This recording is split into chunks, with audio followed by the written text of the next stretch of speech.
TLS, which stands for Transport Layer Security, is a protocol for securing communication between the client and the server. It is specifically used in the HTTPS protocol. That's what the S stands for, by the way. All right.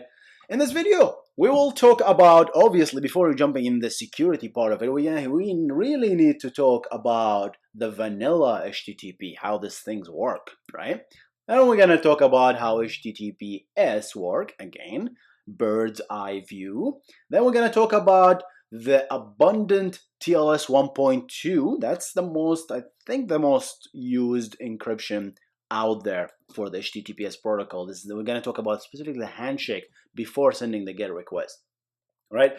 Then we're going to jump into the new version, which is 1.3, which improved a lot of stuff. We really need to talk about Diffie Hellman. I thought that we really need to talk about this key exchange algorithm. It's a very popular key exchange algorithm, which is used all over, which solves a lot of problems in the RSA encryption algorithm, okay? Which jumps finally to the TLS 1.3 improvement, right? Which is much faster, much more secure. This is coming up, guys, right? Guys, if you're new to this channel, welcome. My name is Hussein, and in this channel, we discuss all sorts of software engineering by example. If you want to become a better software engineer, consider subscribing. Check out the other content of this channel, right? That's it. Let's just jump into the video, guys. So the first thing we're going to talk about is the vanilla HTTP, okay? So how HTTP works. Usually, most of the time, you have a web server listening on port 80. That's what the HTTP protocol runs at. Obviously, you can spin up an Node.js or a Tornado Python app, right, which listens to other ports. But essentially, most ports, when you do HTTP google.com, the implicit port is 80. Okay, what HTTP runs on, most of the time, it runs on the TCP protocol, right? And TCP is a stateful protocol which has knowledge both on the client and server. There is a bidirectionality of this, while the HTTP protocol is a stateless, and it really needs the TCP protocol just to transfer stuff. That's it. So that's why a lot of people tell you, hey, HTTP, you can use UDP over HTTP if you want to, right? You can use anything. That's the beauty of HTTP. It's the stateless. If the connection dies, the HTTP protocol will realize, ooh, my connection died. Let me resume it or recreate a new one, okay? So that's what I mean by open and close here, okay? When I first want to establish communication like google.com, I open a TCP connection with a server. You don't see this. Browsers do that. Your browser essentially does that for you. It opens a TCP connection. Your fetch API does that for you. We talked about fetch. I'm going to reference it here. The fetch API, when you make a call from the browser, right, or any application, even from Node.js, if you use a library like XML HTTP request, right, does the same thing. Okay, so here's that's in a nutshell, right? You open a connection and then eventually you close it. Now, opening and closing the connection really differs based on the version of HTTP. 1.0, it was literally opening and closing connection after each request, right? But they changed that, made it persistent connection. We'll cover that in another video. But open connection, sends a GET request, GET slash, right? Fetch GET slash, and then that's essentially, that means usually the root, sometimes the index.html. What it does is like the server processes this request. If it has enough bandwidth, it's gonna process the request. It's gonna take time processing that request, obviously, guys, right? And then it's gonna send back the headers, content type, text, HTML, and other stuff. Perhaps maybe set cookies, anything, right? There's a lot of headers and the actual index.html and the results, right? And I deliberately added a gap here. This is the latency it took, right? Whether the bandwidth latency, the server processing the stuff, right? You compute stuff at the back end, you query the database. There must be some server latency. You want to minimize this as much as possible as software engineers, right? Okay, guys. Again, guys, when I talk about TLS, I'm going to talk about all that stuff. I am going to reference software engineering part of it. I'm not going to talk about the mathematics of encryption and all that stuff. I'm not good at all that stuff. I'm going to reference videos for if someone is interested in the math of the encryption and all that stuff in another video. Professors do that much better than I do, obviously. Okay, that's the HTTP, vanilla HTTP. HTTPS, how does it work? It is exactly the same. Only difference, port is different. 443. We usually listen to port 443. And again, is not visible, but that's the port that we listen to when we establish communication securely. Okay, so that's the thing. Another thing is like there is something that happens before we send the GET request, which is usually it's called a handshake. And the goal of this handshake is for both the client and the server to agree on a key, which is the symmetric key that will be used to encrypt and decrypt encryption. It is the same exact key on the client and the server, and then you can start asking questions. Now, what is the difference between symmetric and encryption and asymmetric encryption? That is why we made a video. I'm going to reference it here, the difference between encryption, the symmetric encryption, and asymmetric encryption, and all that stuff. Why do we have two in general, right? There's always a reason. Okay, I'm not going to go through them essentially, but here it's the same key, right? And it's much faster than the asymmetric encryption. That's the goal of this handshake. Once we have, each one has a key, the client will take that key, take its GET request, lock it. By locking it means encrypting it. So this will essentially become garbage, right? Garbaging out, right? The TCP connection will take that garbage, the encryption. Usually this thing happens on, I would say, the layers that are layer 7-ish, layer 6, right? We talked about the OSI model. I'm going to reference to that. So we're going to encrypt it and then just shove it down the TCP. TCP is just blindly transporting the payload. It doesn't know it is encrypted. It just knows that there's a bunch of bits. I need to transfer it to the server. That's what it did. The client, the server will receive that. It will use the key to decrypt it. It will understand that it's a GET request. It will process that. Look at that, I made it a little bit longer because there is a decryption involved. So obviously there is always a cost, right? Software engineers, guys, we really need to understand these latencies and every single piece, right? That's why we really need to understand this TLS, how it works. Oh no, at least an overview. You don't need to understand the details, but you need to understand how this is affecting our work as software engineer, right? When we write code, we really need to understand what's going on, right? We can't just be, we don't really care about what's going on, right? It's just like, oh, this is all black box. Sometimes you need to understand basic stuff. Encrypt the index.html or whatever the response, JSON, anything, encrypt it, send it back. Anyone who sniffs this is gonna get garbage. If they have the key, they will be able to decrypt it. Okay? That's the key. That's the key. Pun. Okay, so got the key and then close it. I put 3 dots ellipses here. That means like it doesn't really close it right after the response. It used to do that in 1.0, but in 1.1 there is a keep alive that send the server says, hey, by the way, keep it alive. Please keep me alive. Don't kill me. Right? In general, I like to talk about different software engineering aspects of this thing. TLS 1.2, the most popular thing that is used currently. I'm not going to talk about the previous old SSL stuff. It is completely outdated and is very unsecure. But I want to talk about what is abundant right now, what is used right now, why we should move to 1.3, but let's talk about 1.2 first. Okay, 1.2, TLS, Transport Layer Security, same exact thing. So remember guys, when we explain the handshake, this is what we're gonna talk about. We're gonna kind of zoom in to this handshake arrow and then try to explain what's going on here. So when they first designed TLS, they said, we're going to make it configurable. We're going to make it fancy. We're going to make it options. We're going to make the client give options. We're going to make the server had options, always about options. And then what the client did, it says, okay, I'm going to send a client hello. There's a lot going on there. I'm going to talk about it now. Client hello has a lot of other information. I don't have a space to add all of that stuff, right? In a nutshell, the client says, hey, my name is client.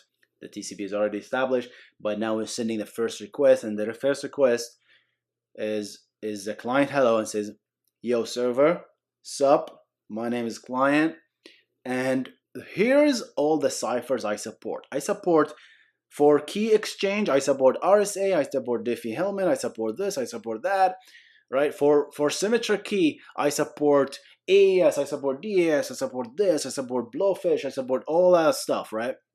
And it's right, depends on the client, because maybe it's an Internet Explorer, so it only supports old stuff. Maybe it's a brand new Chrome 76. I don't know if there's a version 76, but I just made it up. But in general, it supports more newer stuff. The server will say, sure, looks, you're cool, you're a little bit old, so we're gonna use this encryption algorithm for a key exchange. We're gonna use this encryption algorithm for symmetric key. Here is my certificate, and the certificate is a fancier term for the public key of the server. Okay, it has a lot of other stuff, include the public key of the server, and which will be used, right, by the client to encrypt the symmetric key. So the client will say, okay, you want me to use AES? Sure, I'm gonna go ahead and generate the symmetric key, right? It's not really the symmetric key, it's the pre-master key to generate the symmetric key,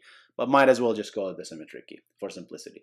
So generate the symmetric key, and then here's what it does. It will use the server public key, lock it up, lock the key, and send the key through the server, right? It will send it over, right?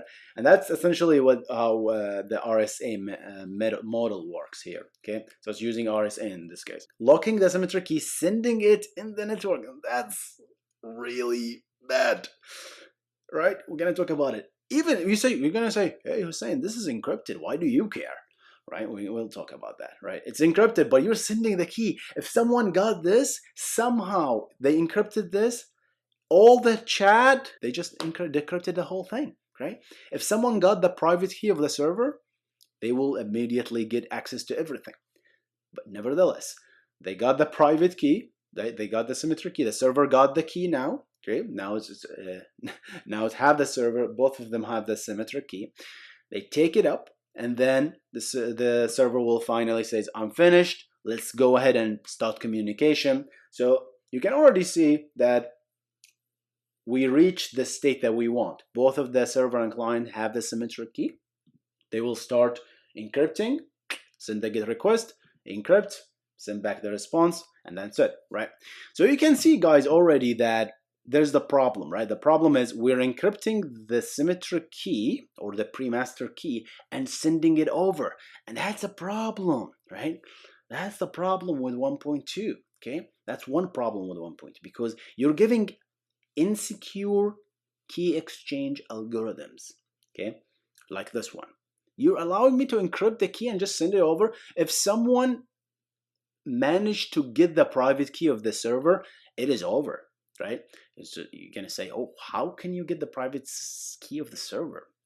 It happened before, Heartbleed, right, guys? Like OpenSSL, like there was a problem with the server, and this unpatched OpenSSL, some people were able to pull information from the server, and they were able to pull the private key of the server. So it happens. It's not as easy, but people could do that. Okay, that's why you have essentially the encryption algorithm, the exchange that we're going to talk about next, which is much more secure. Okay, another problem with 1.2 is, look at that, guys.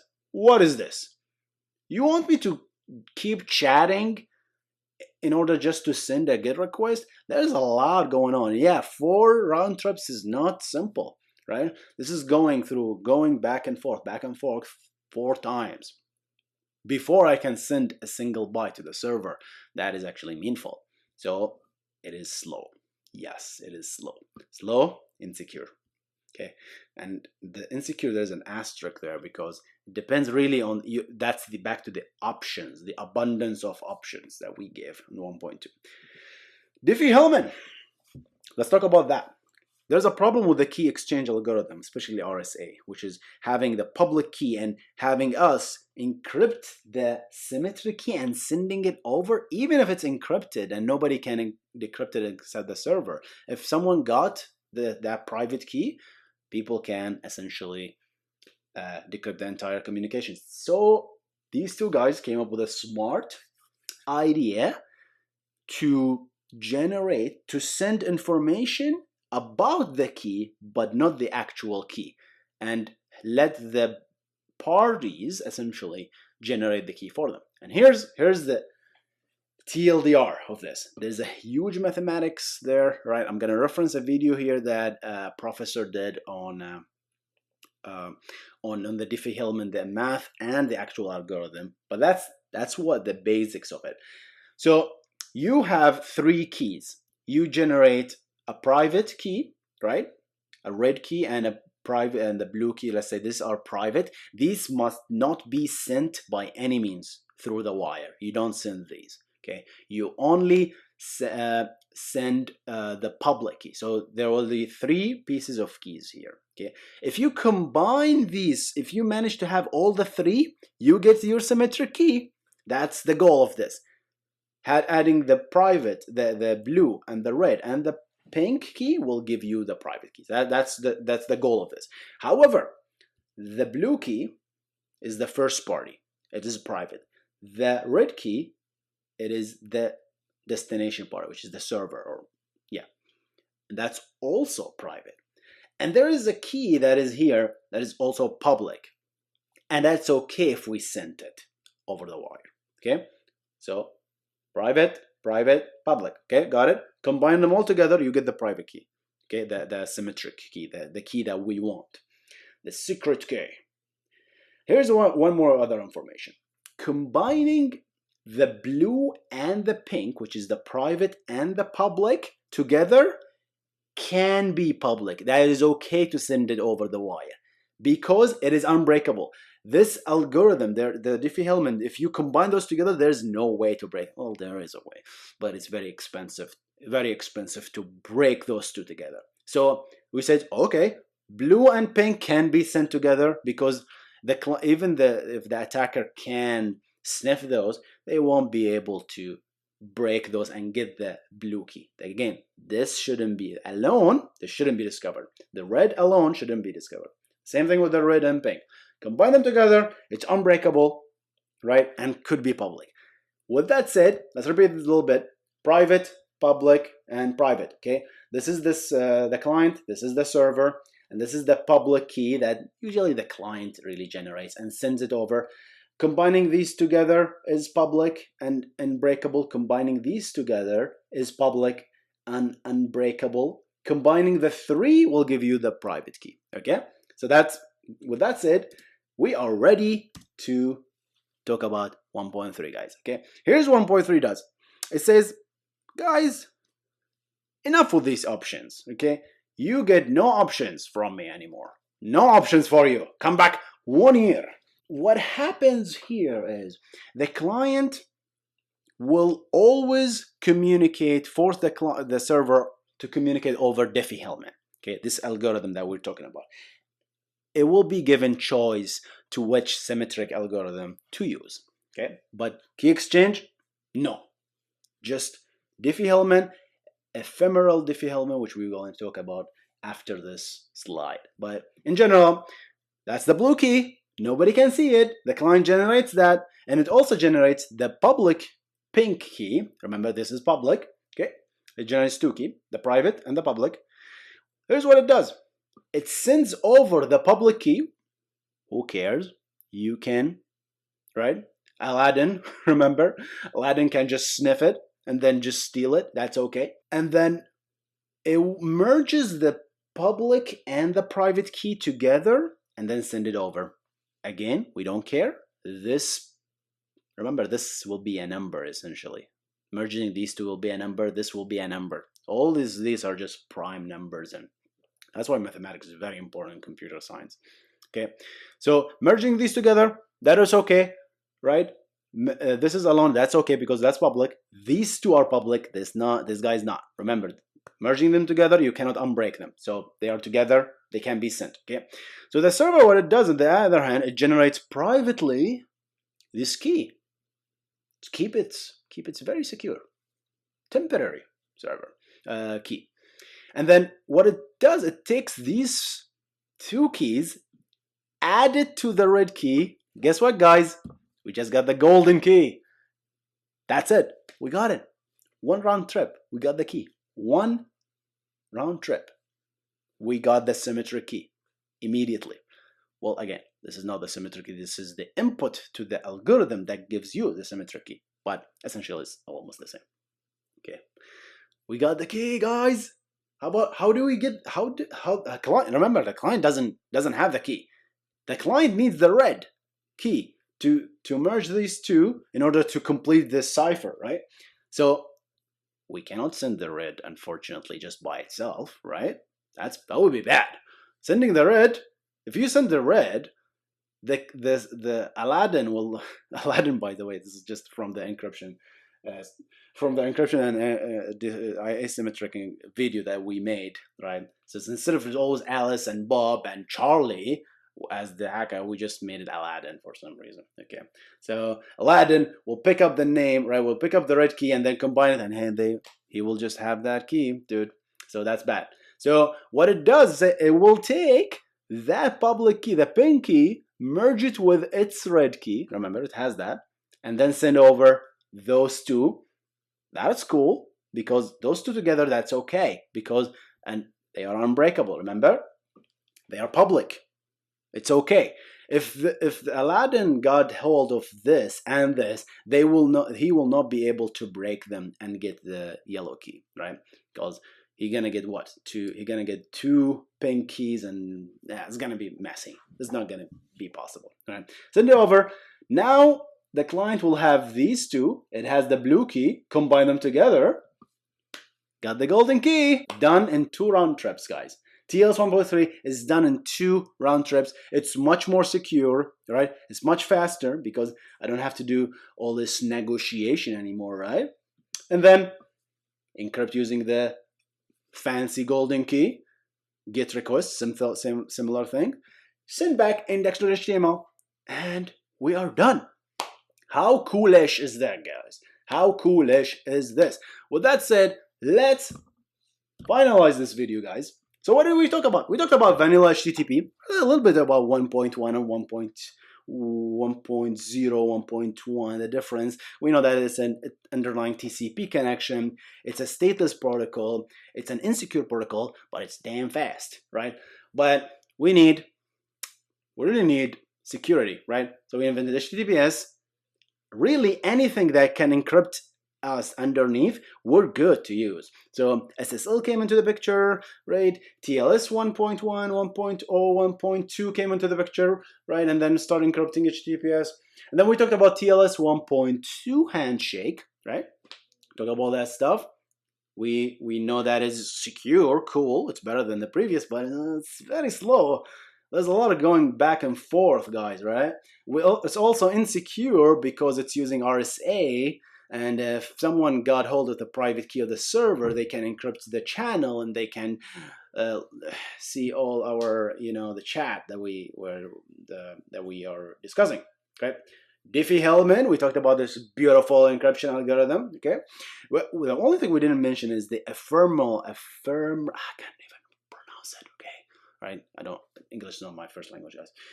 Diffie-Hellman, ephemeral Diffie-Hellman is when the blue and the red key is essentially temporary. They are just generated every time, right? You don't keep them. You destroy them and regenerate them every time, right? And that's essentially the ephemeral in a nutshell.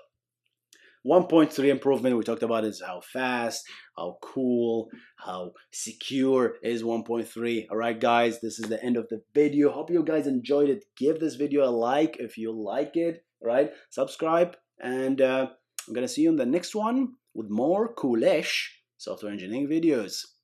Stay awesome.